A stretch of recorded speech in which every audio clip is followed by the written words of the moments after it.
Well, hello and welcome. Welcome to the 10th annual Increase the Mission event for Help One Child. My name is Valerie Crane, and I'm the Executive Director at Help One Child. And tonight, I have the honor of serving as your host for this virtual event. Tonight, we are going to hear from individuals collaborating and partnering with Help One Child to serve families impacted by foster care and adoption. I hope it is absolutely my desire that as you listen in, you are encouraged by what you hear, but more importantly, that you're inspired to do something. And so without any further ado, let's get started. Let's go ahead and open in prayer. Would you bow your heads with me? Gracious Father, thank you so much for the provision of your word. Lord, that we can study it and know your character and know who you are. Lord, we can know your will and your heart.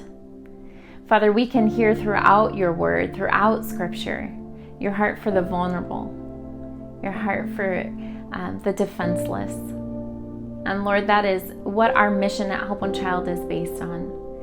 And so, Lord, thank you so much for providing us this way to know you.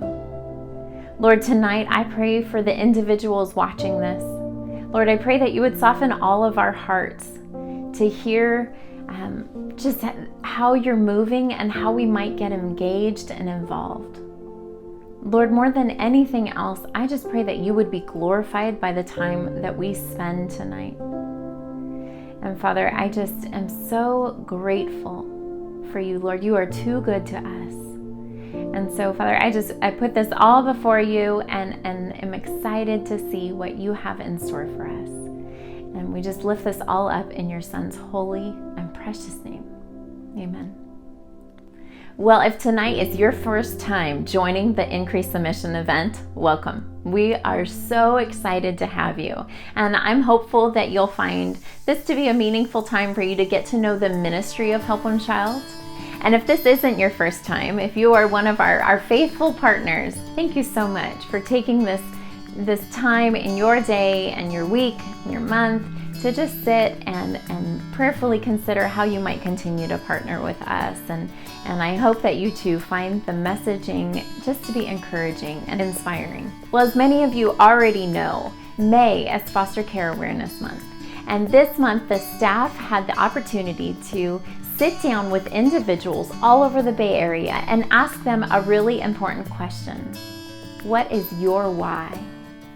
We went around and we asked folks that serve and volunteer with us, that are adoptive or foster parents, or engaged in different various ways, because we truly believe, our good friend Adam Peacock coined this term years ago, and we've been using it since because we think it's important. The statement is that foster care is a community-wide issue, and it is requiring a community-wide response. And so when we set out to tell individual stories, when we set out to tell individuals' motivations and what their why is, we kept that in mind. We wanted to have represented folks of various commitment levels. But it really was such a privilege to sit with people and to hear what their motivation was, because it varies. And so if you didn't hear mine, we featured it today on Facebook and Instagram. I want to just share it with you really quickly. Just about 25 years ago, some parents of friends of mine, they introduced me to foster care. They were incredible people. They loved their family, they loved the Lord, and they loved their community. And they did that tangibly by being foster parents. And it really was my first interaction with the foster care system.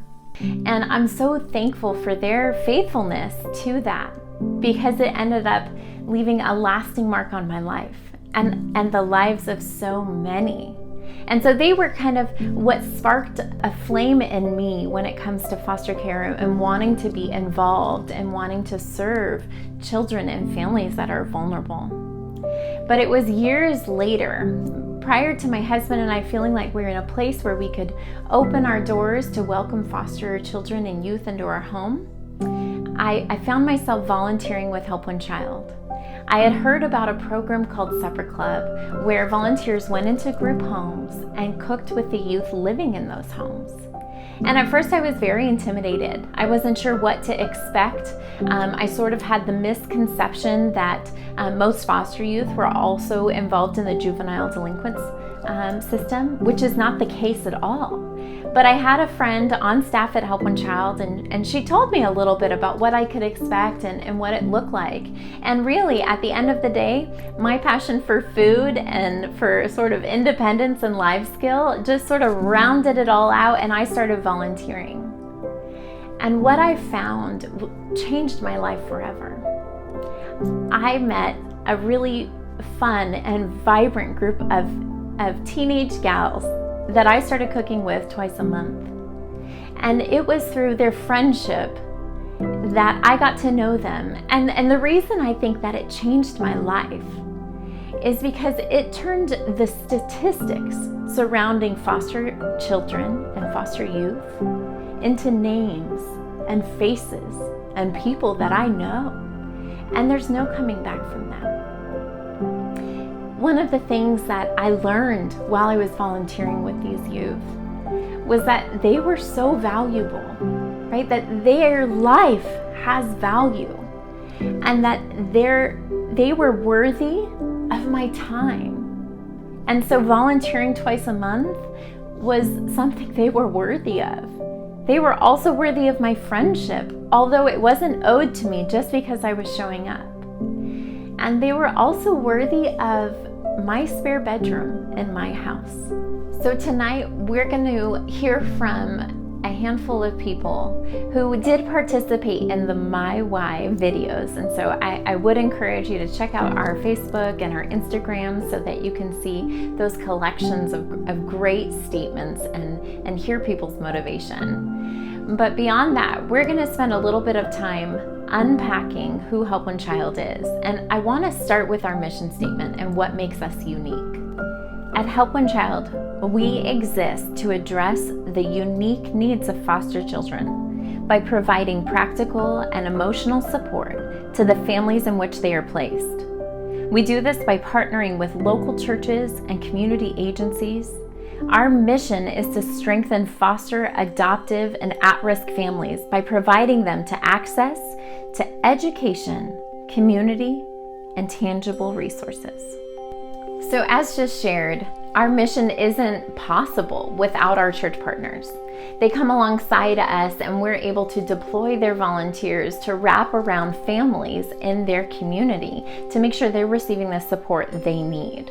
And so tonight we're going to get started by hearing from one of these church partners. They provided us with a short testimonial of the impact Help One Child has and the value partnering with us has. I'll let you hear from them.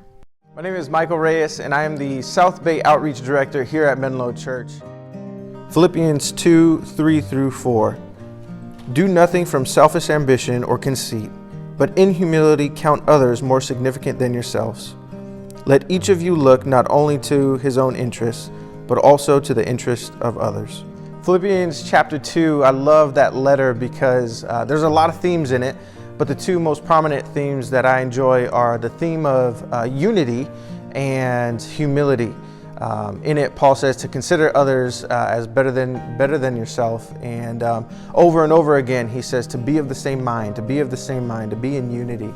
And what I love about that is as the church, not just Menlo Church, but all churches in general, we should read that and see that we are in this together to serve one another and to serve the most vulnerable. And when we do that, so many will be blessed. And specifically here with Help One Child, our foster children and our foster families right here in our area, they are blessed when we are able to work together, to be of the same mind, and to consider each other as better than ourselves.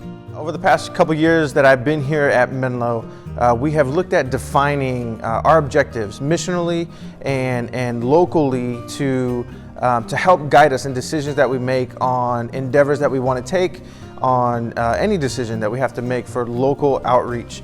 One of those objectives has been to help children in crisis. And with over 6,000 at any given time foster children right here in the Bay Area. Over 1,000 right here in Santa Clara County, our own backyard. Menlo has found it extremely important to serve our most vulnerable children, and that is the foster children right here in our area.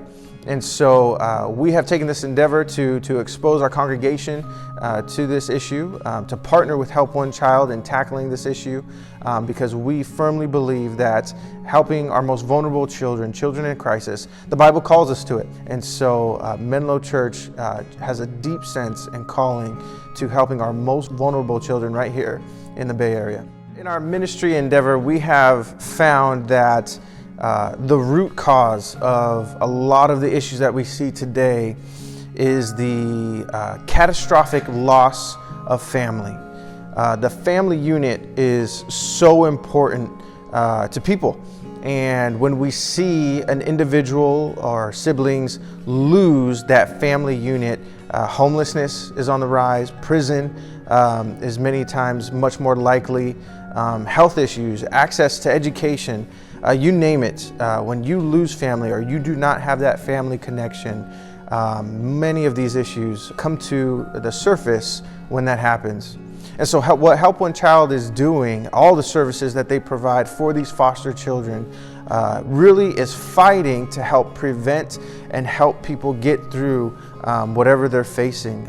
This family unit is so critical.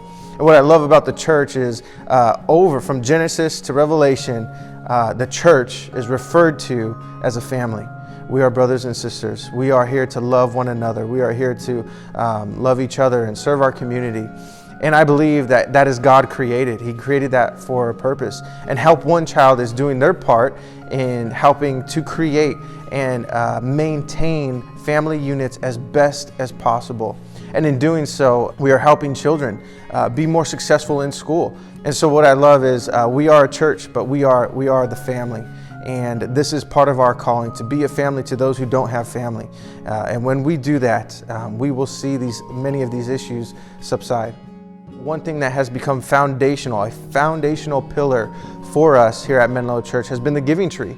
Every year we have increased interest in what the Giving Tree is and how it is helping to give a Christmas to foster children right here in our own backyard. We see this as just an exposure to our congregants on the issue here that we're experiencing with foster homes, the lack of foster homes and the need for foster families and the need to support our foster children. And with that exposure comes more interest from our congregants. And so the Giving Tree we see is just the front door that allows our congregants to be exposed to the issue and to also then further get involved with Help One Child to the other volunteer opportunities that are offered. Menlo Church is so grateful for everything that Help One Child does and so grateful for the Giving Tree program, because that has become a foundational pillar for local outreach that we plan on doing for years to come. So appreciate Michael's acknowledgement of the need for easy on-ramps. You know, when I have the opportunity to do some public speaking and to sort of cast a vision of what it looks like for folks to step forward to become foster parents, if that's the only ask I'm making, people shudder. People shrink back in their seats. And there has to be an introduction. And there's no shame in that. If Tom and Peggy Smith hadn't introduced me to foster care 25 years ago, I don't know who would have, because they truly were the first people in my life that I knew what was going on and what foster care meant and why they were so committed to it. So we all need an on-rope. We need an easy yes. And that's something that we take to heart at Help One Child. We provide programs like the Giving Tree or even Care Portal, which is a willingness to receive an email of someone in your community's physical need, right? Somebody who needs a crib or a bed or a car seat for whatever reason. And I'll just drop a line real quick. We'll put a plug into the event in our comments for careportal.org. If you happen to be watching this on our website, don't change now, but check out Care Portal. We've got it featured on our website. It's such a great program that we're using, and it's for churches and community members to get involved in. Philippians 2 was sort of the heartstring of our planning for this event this year. You know, and in a cultural climate that feels so full of hate, and folks just kind of on one side or the other, and I love this letter, and I love what Paul says in Philippians 2. I love the case he makes for us to be humble, for us to serve one another, right? To count each other's needs as more than our own. It's such a beautiful reflection of ultimately Jesus and his love for us. You see, our mission to strengthen families is completely aligned with God's heart. In Psalm 68, we're reminded that he is a father to the fatherless and that he makes a home for the lonely. In this past annual year, we were able to partner with over 75 churches, and that number just continues to grow. And so I just want to again pause and ask, does your church currently partner with Help One Child? Would you be willing to share with your pastoral staff or reach out to us and see what steps need to be taken for them to engage and where might be a good fit and a good on-ramp for even your whole church? It's long been Help One Child's posture to support and collaborate organizations and county agencies and folks in the same space as us, serving vulnerable children. And so I'm pleased to introduce our next kind of interviewee, if you will. Danielle Pickard, who's our Director of Church Relations, sat down with Edward Manio. He is one of the contractors for San Mateo County, and we've been working directly with him to serve TAY youth, transitional age youth, and they're going to explain it more, but I hope that you take to heart what they share, and so I'll let them get going. Help One Child serves as a bridge ministry, and what that means is we're a bridge between the foster and adoptive population and the church, as well as the church and the counties that we partner with. And I'm here with Ed today, and he serves on the CLC partnership team in San Mateo County.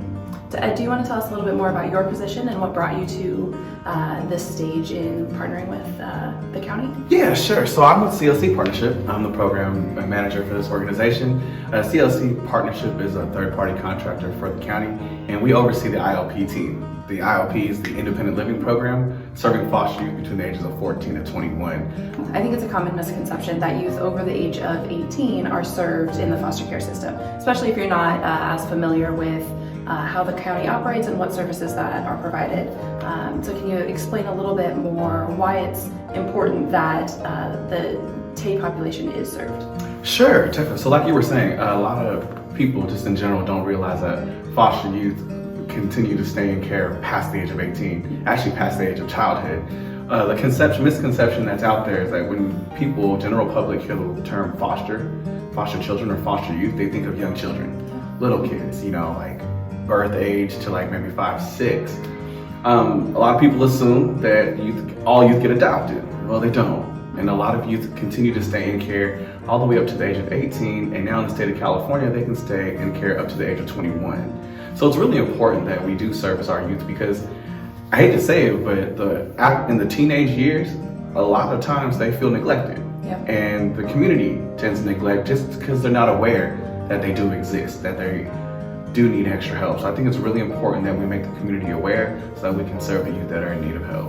So what led you in your life to your current job position? Why do you serve the TAY population? Oh, that's a really good question. What led me to serve the TAY population? I'm gonna say it was a calling and fate. I actually went to school for kinesiology, so I'm actually a kines major, and got a bachelor's degree in PE, basically, and then a master's degree in sport administration, so I was very sport focused. That didn't turn out well, and long story short, I ended up in workforce development, and that was in Fresno, California. 2016, fast forward, our organization partners with San Mateo County to provide workforce services for foster youth. And it was a change. It was something that I didn't know much about the foster youth population, but I saw it as an opportunity to give back. And what I mean by that, and that was like my calling. Growing up, I had a really fortunate village. I had my parents, my sisters, I had wonderful teachers, awesome coaches, And then in college, great professors and mentors. And at my graduation from Fresno State, go Dogs, I had to shout out my school. But at my graduation, when the president of the university was giving his, commencement speech, he had recited the motto or phrase that's located on our school seal. Translated in Latin, it comes out to receive the light so you may send it forth. And it kind of resonated with me. I was like, receive the light so you may send it forth. And that really just stuck in my head for like till now. And so I took that as I was given an opportunity. I was given a wonderful childhood and an environment to grow up in. And then I was given an awesome education. So I received the light. So now it was my turn to give back. So that's my why. The reason why I do what I do and continue to do what I do, and I'm passionate for what I do, is I was fortunate to have an awesome village. Yeah. And I realized not everybody has what I've had. So now the reason why I do what I do and partner and continue to give back to the foster youth population is I want to give our youth who don't have what I had an opportunity to have, right? And I do appreciate that the community has responded the way they have.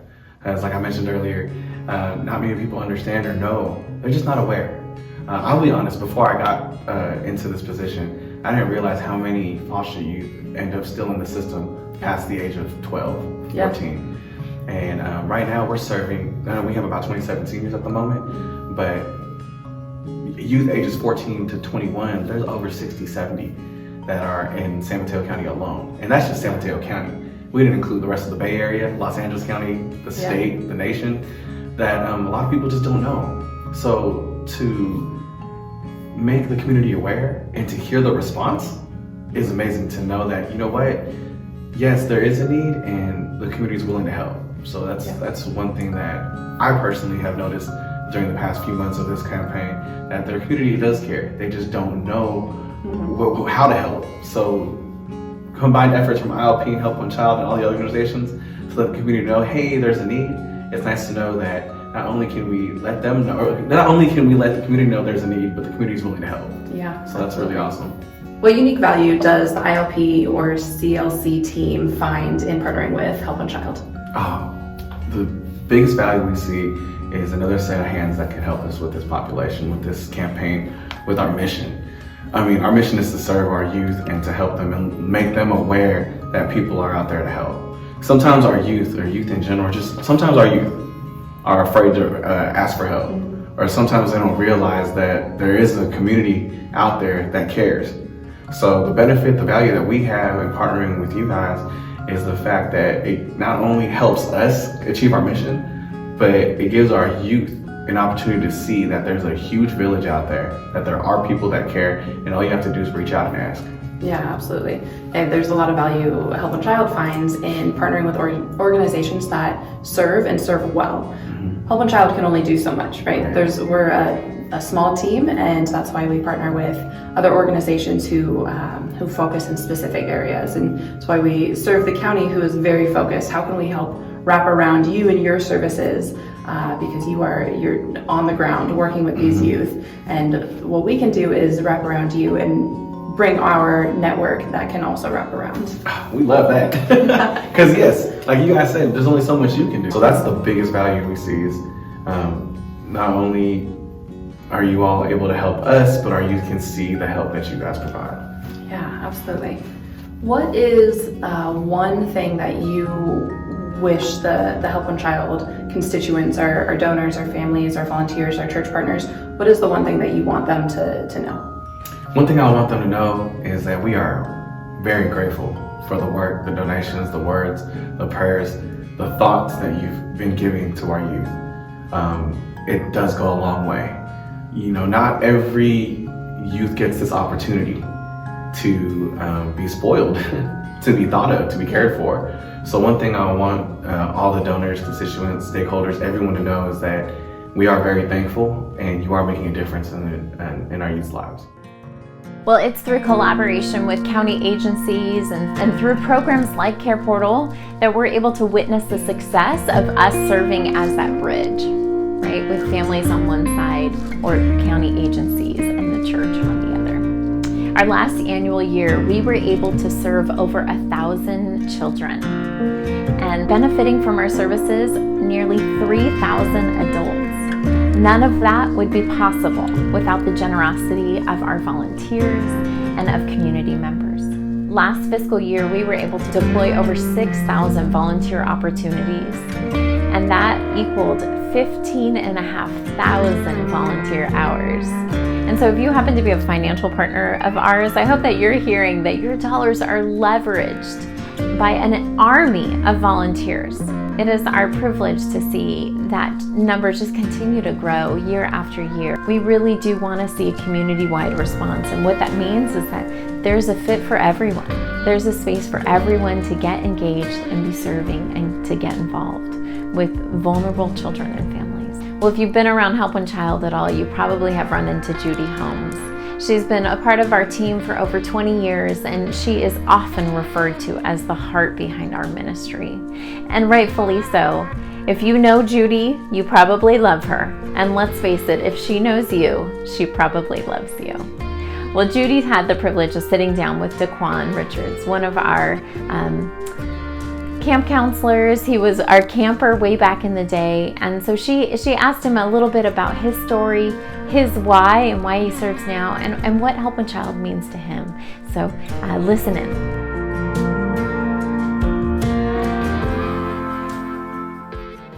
As some of you may know, Help One Child has been running Signs of Hope Camp for the past 11 years. Signs of Hope is a Christian experience in the Santa Cruz Mountains. Every summer, we bring 50 to 60 children up to camp to have a fabulous experience and learn about God. We also have a lot of camp counselors who volunteer their time for 5 whole days. And fun fact about that is it's the equivalent of over 3,700 volunteer hours. So today, I have the pleasure of introducing Daquan Richard. So Daquan was originally a camper, and then he became a camp counselor. So Daquan, tell us a little bit about yourself and your story first. So growing up, I was raised by a single mother who raised 3 kids, and it wasn't necessarily easy. We grew up in a 2-bedroom apartment in Redwood City. We were still fortunate enough to still make ends meet and still, live a somewhat comfortable life. With every single parent comes troubles, trials, and tribulations when you're raising 3 kids. It isn't easy. And you have to find an outlet. And unfortunately for my mom, it was drugs and alcohol. And so got the opportunity to run into you guys and got to be a part of Help One Child and a part of the camp that actually gave us a sense of normal in our childhood. I didn't know, at the time, we were going to a camp. They just said, hey, part of this program, and I just seen a whole bunch of other kids and was like, okay, what are we doing? We get on the bus and we start going to this camping trip, and I didn't know what we were doing at the time. And so it's like, it's not that it wasn't explained to me, it probably was, but I don't remember it being explained to me. But I think my foster parents at the time, they were in, San Francisco or something. Sent me off to this camp, and I'm like, where am I going and what are we doing? So I was a little confused, but when we got there, I had a ball. And how old were you? 6, 7. But it was a bit of anxiety. I mean, we already experience anxiety as we are being ripped away from our families. So it's like not knowing where we're going is constantly a nervous thing. It's like, okay, what are we doing? What are we doing? And everything. You just have to constantly adapt to your new environment or what you're getting ready to go into. And even though you don't know, you have to get into survival mode and constantly have to adapt. What motivated you to come back as a camp counselor? The impact that I had, that the staff had on me as a camper, even though I was a tough cookie at times for some counselors, they gave me back a sense of my childhood. They gave me back some normality, and as I grew older and understood that and decided I want to be a camp counselor, I want to give back to the children some normality, some of their childhood back, allow them to be kids. You must have loved each and every one of them. Oh, I did. definitely cried after. There you go. Yeah. So you've been probably as a foster kid to a number of camps and with different organizations. What stood out to you about Signs of Hope Camp? Just how things were ran and how things were different, and how the programming and everything that was coordinated within the camping experience was just changing, but it was a good change. So it was a life-changing experience. Definitely. So there's lots of Help One Child friends watching this right now. What's one thing that you would like to say to everybody watching this?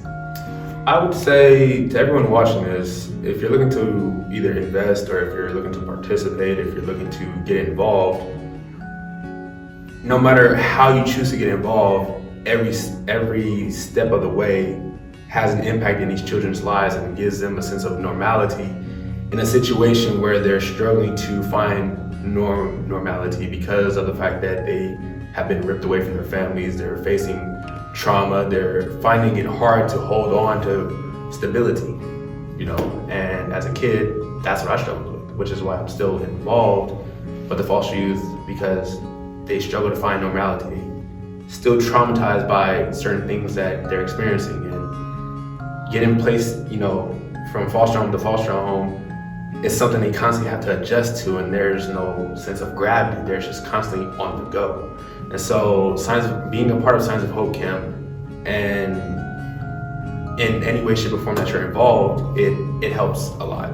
And it gives them a sense of their childhood back. It gives them a sense to be kids and not have to grow up to constantly be in survival mode. If you could tell the whole community one thing about foster care or the foster care system, what would that be?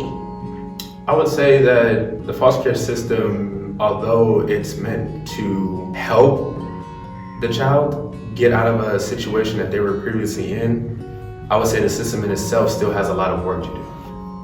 And I know that personally because I still work with the California Youth Connection. And there are a lot of youth who are still struggling with some of the foster homes. There are some youth who are still facing abuse in some of the foster homes. And so I would say that the system still has a lot of work to do. So who is Help One Child to you, Daquan?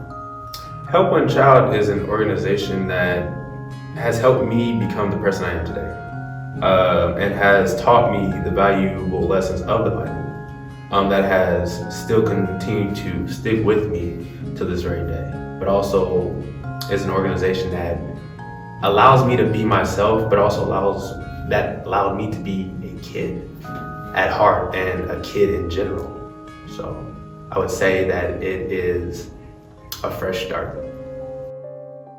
Well, I just want to take a second and share with you that it's such a gift when a former foster youth is willing to share a bit about their story. I mean, that's a personal thing, and so I hope that you don't take that lightly. I know that I don't. I'm grateful for Daquan and his willingness to share with us and with all of you. You know, there were a couple of things that Daquan said that really stuck with me. One of them is normalcy. And we've known that for a while, that our camp provides this space for kids to just be kids. You know, it's hard to not be silly with all the crazy skits that happen at camp, and the zip lines and the water slide and the stuff. I mean, it's hard to not just become a kid that week. But beyond that, we know, because we hear stories from counselors and from the campers, and just how meaningful it is to know that the kid in the bunk above you or the bunk next to you has a very similar story. And of course, everyone's journey is different. But to know that you're not alone, that your family might be messy, but others people have experienced something similar, that can be such a reassuring thing and help and aid in you feeling known and like you have a place. And so we're so thankful for those of you that have continued to support our Signs of Hope camp. If you ever have the opportunity to be a part of that week, whether you come down for a day or you give as a counselor the whole week, or you financially participate, I hope that you'll do so. It's truly a spectacular program, and we're just honored to kind of see it continue to go on and on year after year. Well, I want to unpack a little bit more the value or the impact that life shared experiences can have. And it's probably not new to you, whether you have heard it kind of used through therapy within veterans, or maybe in your life, maybe you lost someone, a close loved one, a spouse or a child, and you were able to connect with someone else who's lived that, who's walked in those shoes and experienced that. And again, everyone's personal story is different, and yet you have this ability to connect with folks when they've experienced something similar. And we know that to be the case, and we know that that's a value that Help One Child can bring to its families because we have this robust network.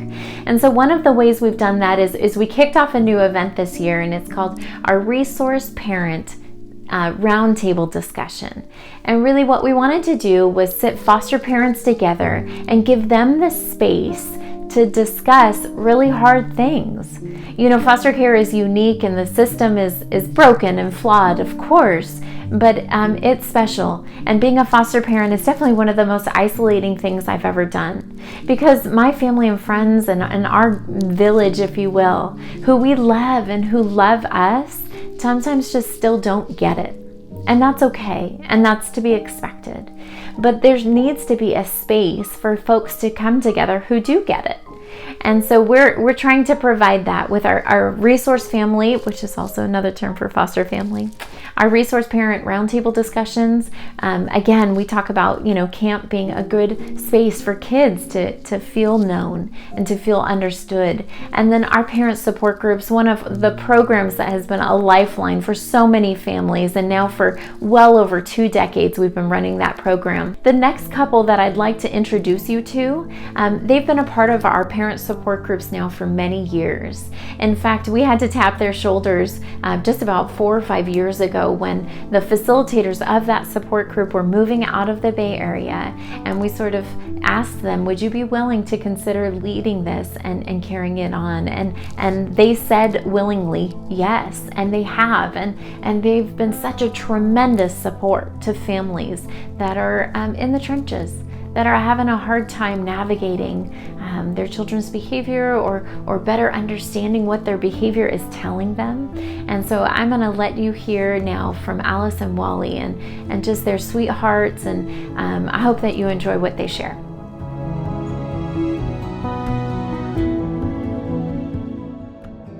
Hi, I'm Wallace. Hi, my name is Alice. We are the Wacky family.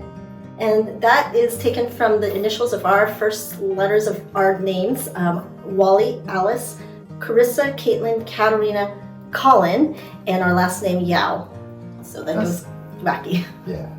So Carissa and Caitlin are our biological kids. And Carissa is turning 21 this week. Caitlin is 19.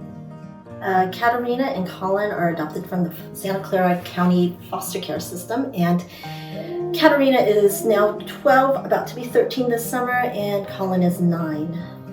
And we got Katarina when she was 5 months old. And Colin came to our home when he was 6 weeks old. I guess when I was growing up, I always thought that adoption was a really beautiful picture of God's family, because we have been adopted into God's kingdom. And adoption has always been in the back of my mind. So I think whenever we would read news, we always would wonder, what happened to the kids? And I think we decided to go through our local foster care system because we felt like it would make the biggest impact on our community. For me, I love kids. Does it? I think that the thing that surprised us the most about foster care was how hard it was. It's very, very different raising bio kids versus foster kids. Yeah, at first we thought it's just like, oh, just kind of like raising 2 more children, but that wasn't the case. Yeah, I think in the back of our mind, we just thought, oh, if you get them as a baby, there's going to be less issues, and they'll just fit right into our family. It was really surprising for me to find out that trauma really have an impact on the emotional well-being. Yeah, even though we got our kids at 5.5 months and also at 6 weeks, and pretty much we were visiting my son even when he was a week old, and but even still at that age, we saw how trauma affects them and their brain and how they think and how they behave and so many things. Yeah, I think we first found out maybe when Katerina was about 7 or 8 years old. So whenever she has to do math homework, she would just cry for an hour and hours. And it's like I've not started working on the homework and she would cry. My first reaction is like, oh no, how is she going to hold a job if she cannot even do simple homeworks? And then later on, what really helped is it was a training that I got from Help One Child. And then helped me to really step into her shoes and then try to realize, when she was a little baby, she was completely neglected, abandoned in some way. And I'm sure when she was hungry, she would cry very, very hard and nothing happened, right? And when she had dirty diapers, she would cry very, very hard and nothing happened. And I think that kind of translates to her. Like every little thing become a big mountain. Like no matter how hard she tried, nothing is going to happen. And I think that what drove her to melt down and cry. So I think after that, then I changed my strategy. Instead of like, oh no, how is she going to hold a job? I said, okay, I would just sit down next to her and then just hug her and say, I know it's really difficult. I know. And then just, sit with her for a little bit and then say, okay, let's just take this one simple step. And then try to encourage her to break things down and then do one simple step at a time. And I think that helped over time. Yeah. So. I think recognizing that she felt like everything in her life was hopeless. And of course I'm gonna cry just because, our kids have gone through so much and we just have no idea how much what they went through as an infant affect how they are now, even when she's 12 years old and she's lived in our home for that long. Yeah. I think one of the hardest things about this ministry is how isolating it feels. I think there's a lot of things that go on in the family at home that people don't realize, and it can be very, very tiring and very exhausting to deal with meltdowns on a daily basis, or to hear kids crying and be dysregulated most of the day. And we were exhausted, and one of the things that really helped us was being able to go to a support group. I think that it was our lifeline. I think this is a place that we felt like we were heard, that other people understood, and they finally get us. I think we had a lot of well-meaning friends who would try to help us and give us advice, but I think without their understanding of what we have gone through with our kids and the trauma they have gone through, I think it ended up being very hurtful for us and just made us feel even more alone. We felt judged, we felt misunderstood, and we felt very lonely. I remember another foster dad, he kept yawning. And then I got it. I know, I'm in the same boat.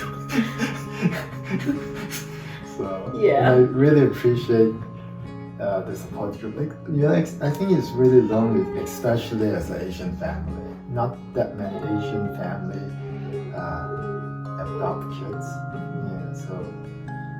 And it's just very, very lonely.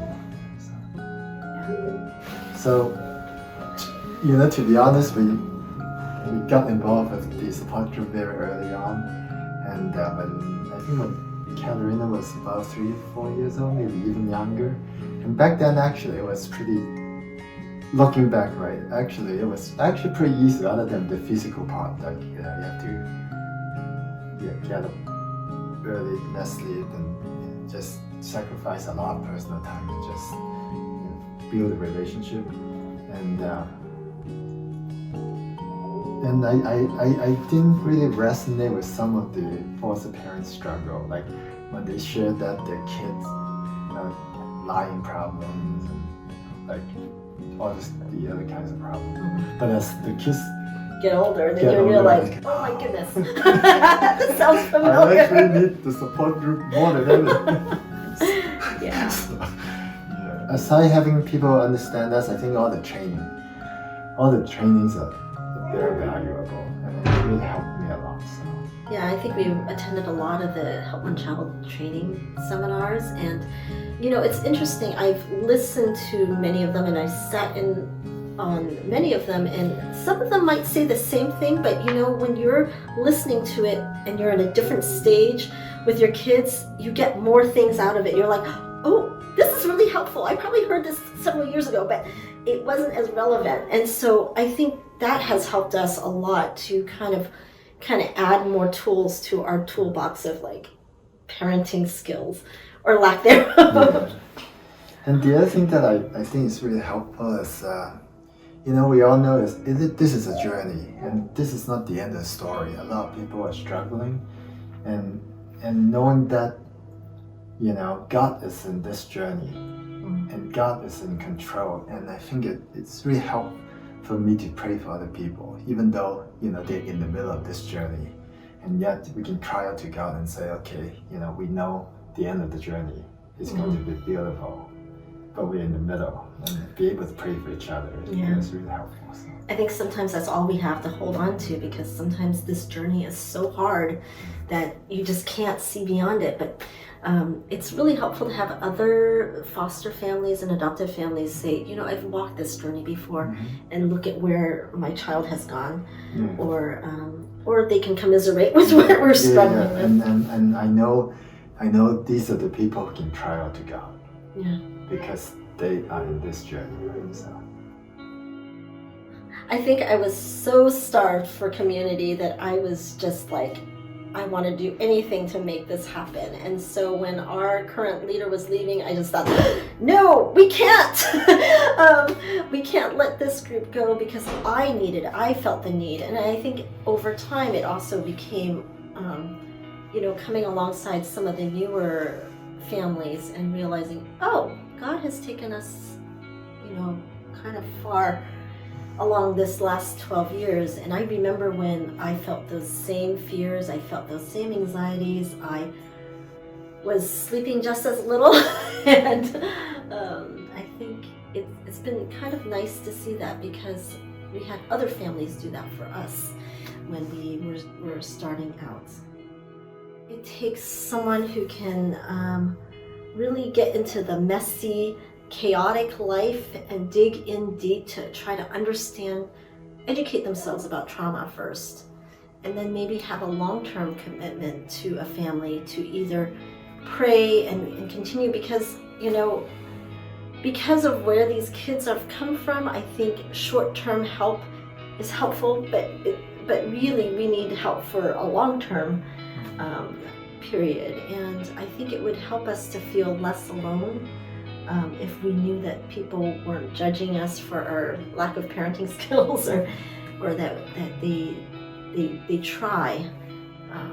I think another thing that would be helpful is, for our family, it'd be like being able to have a relationship with one of our kids, where they take the adoptive kids out and just kind of get to know them, because sometimes right now my tween is almost a teen, and mom's influence is right now not quite as strong, or she doesn't want input from her mom as much. And I think someone who can speak into her life, or even I think it would be nice to have someone who kind of also spent some time with our bio kids, so that they don't feel like they're neglected, because so much attention is spent with our adoptive kids. If I can make any encouragement to anybody who might have a heart for this, I really want to encourage you, because I think that God isn't looking for perfect parents or parents who have all the skills that they need. I think God is looking for people who are willing, and we certainly didn't have the skills and we're learning it, but it's been a journey, and I would say that it's made us one of the richest parents we know in our relationship and the things that we've learned. It's created an ability to trust in God in all the things that we can't control, which is a lot. And I think when we think about, we always ask each other, is it worth it? We always come back to, yeah, it's worth it.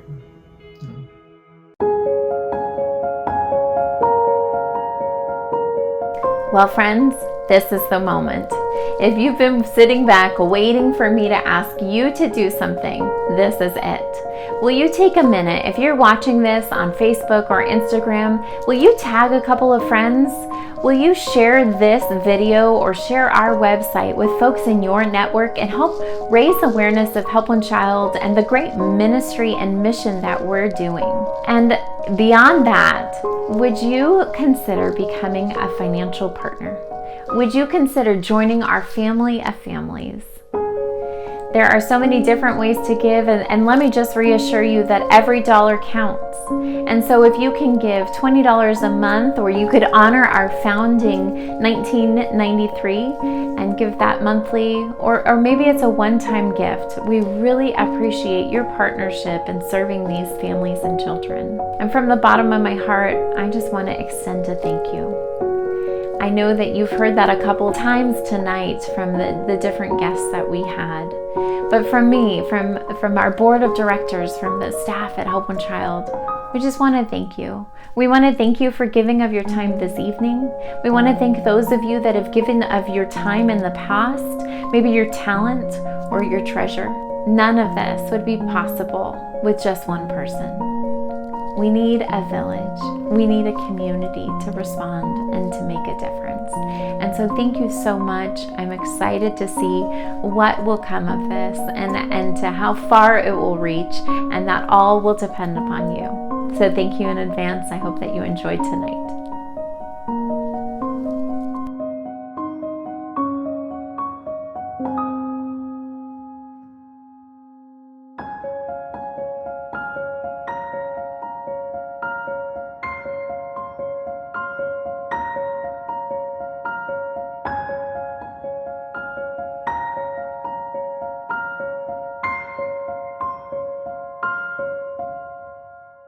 When I was in 8th grade, my friend and fellow classmate Ellen lost her mom and her dad was unable to take care of her.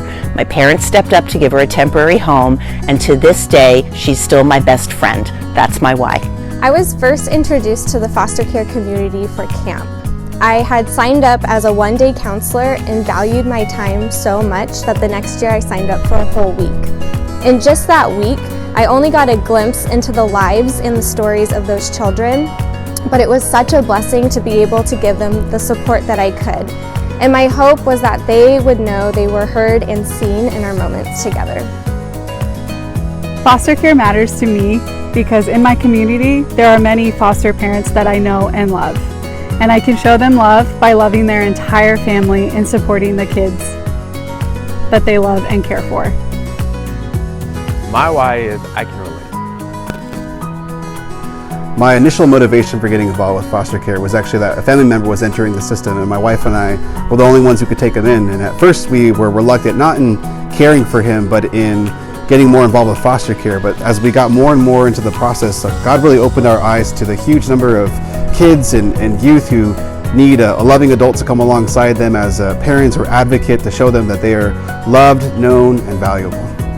We foster because we believe all children deserve unconditional love and a safe, stable environment to grow up and become the best version of themselves. Our faith calls us to foster. I also had a childhood friend, my neighbor, who was adopted through foster care and whose family fostered. So this idea of fostering was planted in my heart at a very young age. I strongly believe we all can do something to support foster children. I myself am not called to foster or adopt, but I am called to love and support those that do. By giving of my finances and partnering in prayer and also by volunteering my expertise that I've had through my career and my own parenting journey, I'm able to support them. There are roughly 350,000 churches in America, and yet somehow there is still nearly 420,000 children and youth being served by the foster care system. My why for being a part of organizations and agencies that care about helping families that are in the adoptive community is both because I'm a parent with a family that is blessed by adoption, and also I pastor a congregation that cares deeply about families in the midst of adoption concerns. Foster care matters to me because as a Christian, God has called us to defend and care for those who can't defend and care for themselves. The church has started and has continued to be the primary way that God cares for those who cannot care for themselves. So I've had the chance to work in foster care now for over 10 years, and I think the thing that I'm still very much passionate about is knowing that each and every day I get to be a consistent and dependable person in a young person's life. As a foster parent for a dozen children over 14 years, we've enjoyed being the family that has taught our kids how to get along with others in a family setting, how to manage conflicts, how to celebrate their triumphs, how a husband and wife should treat each other. And now that many are older and have moved into young adulthood, we're experiencing the joy of having them come back to visit us so that we can continue to join their celebrations of independent living, roommates, and navigating jobs and responsibilities. It's a long game to go from our household to adulthood, but it's been really enjoyable to see our kids finish what they started with us. Becoming a foster mom came from a tug on my heart from the babies that I cared for as a newborn intensive care nurse. Some babies were discharged into foster homes when their birth parents couldn't care for them, and I was concerned with their outcomes, especially the ones with medical complications. As Christians, we are called to serve. Some are called to be ministers, pastors, and teachers, but I consider this the ministry that God gave me a heart for and equipped me to serve. My why is because I want to help children who did not ask to be put into this position. When Mauricio and I started our relationship, we realized that adoption was in both of our hearts, and we got introduced to the foster care system. We had a relative placement, and that really made an impact. And once we realized what the need was, we thought this is something that would really happen. Shared that soft spot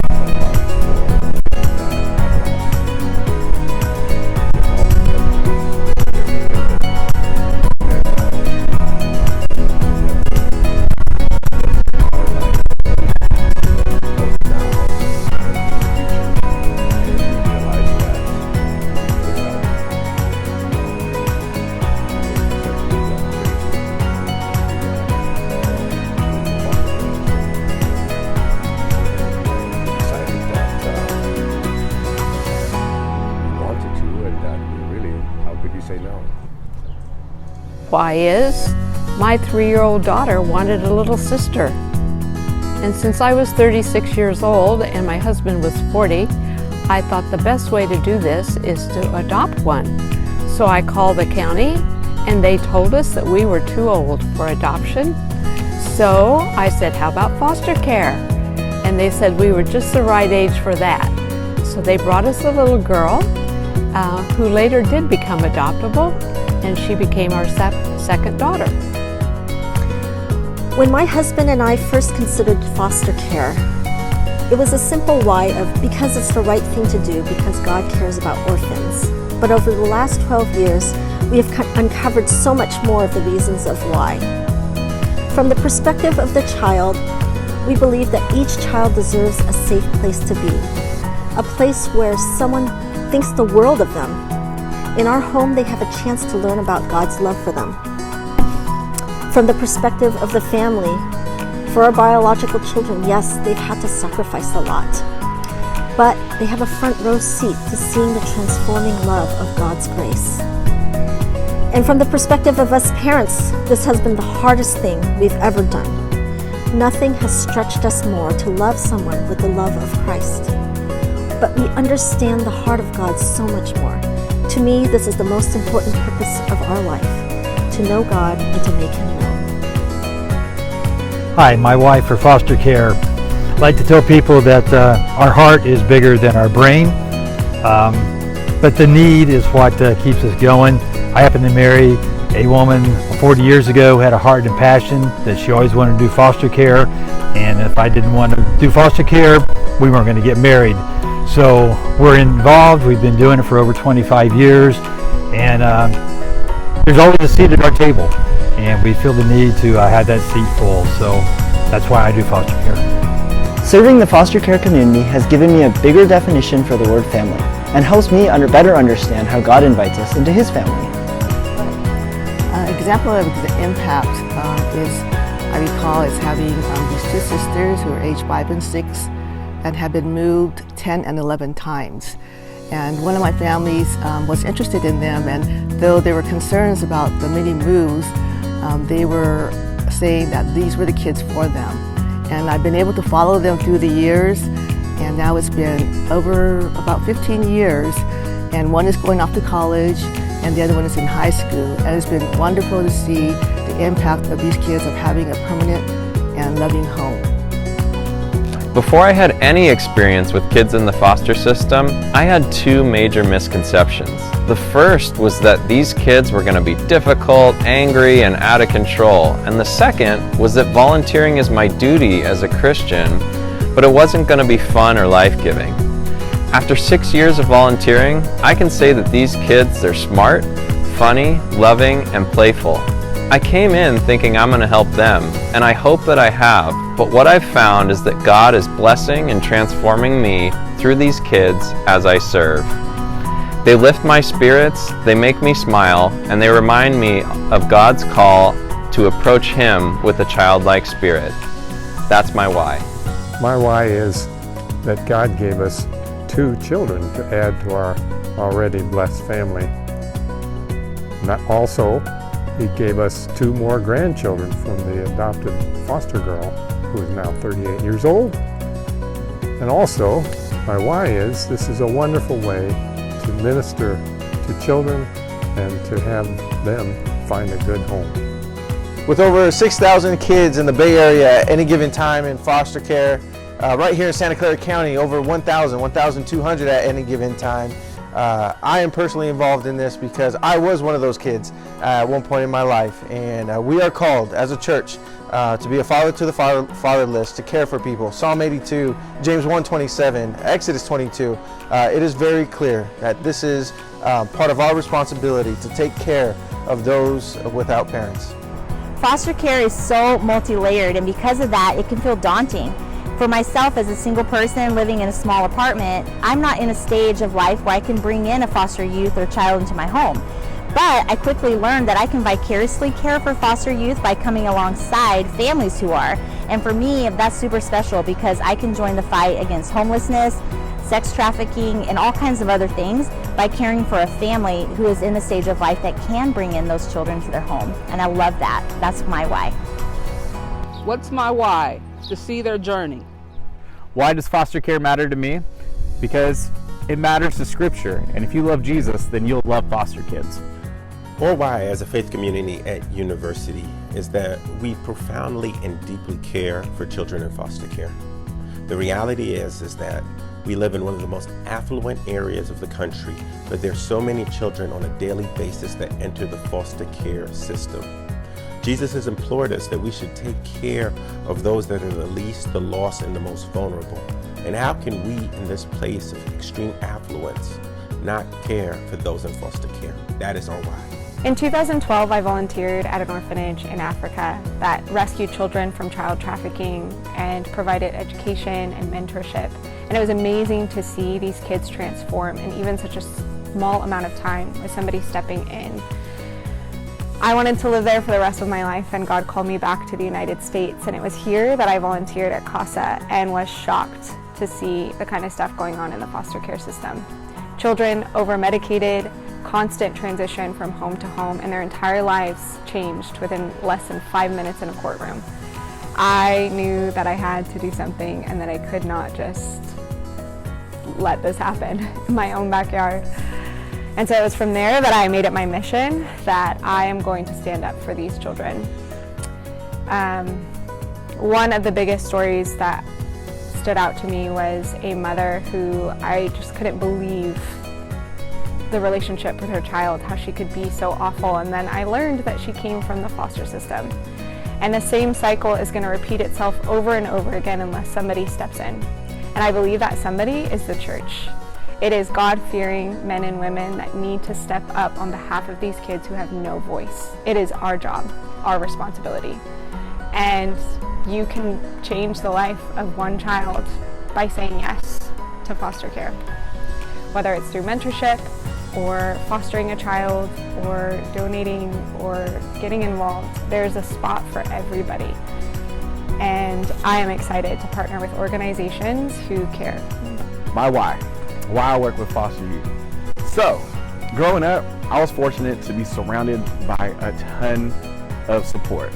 And I've always believed that it takes a village to raise a child, and I was very blessed and lucky to have a village. I had wonderful mom and dad, tons of family members, 2 siblings, went to a great school, had tons of teachers, coaches, mentors, professors. Tons of community partners came and supported me throughout my entire life and helped me become who I am. When I got into this field, I realized that not every child, not every young person is as fortunate as I am. Some of our youth don't have parents, teachers, coaches that care for them like people cared for me. So why I work with youth, why I work with foster youth, is so that I can give back. So many people in my life supported me and helped me through my journey and continue to help me as an adult. I do what I do so that our youth can have an opportunity to do well as well. That's my why. Foster care is near and dear to my heart because I grew up seeing some of my family members either become foster parents or actually go into the foster care system. And whether they were foster parents or children in foster care, I saw how life-changing and impactful it was on their lives. My why is why not me? Why was I born to a great family who didn't have a lot but always had enough? I see the faces of these amazing kids in foster care through no fault of their own, and I think, why not me? We see the statistics. We all know that foster care is a pipeline for incarceration, homelessness, human trafficking. And I think, why does that have to stay the same? Why do we accept that? I'm so proud to work for an organization that knows that everyone can do something. So when I thought someone should do something, I thought, why not me?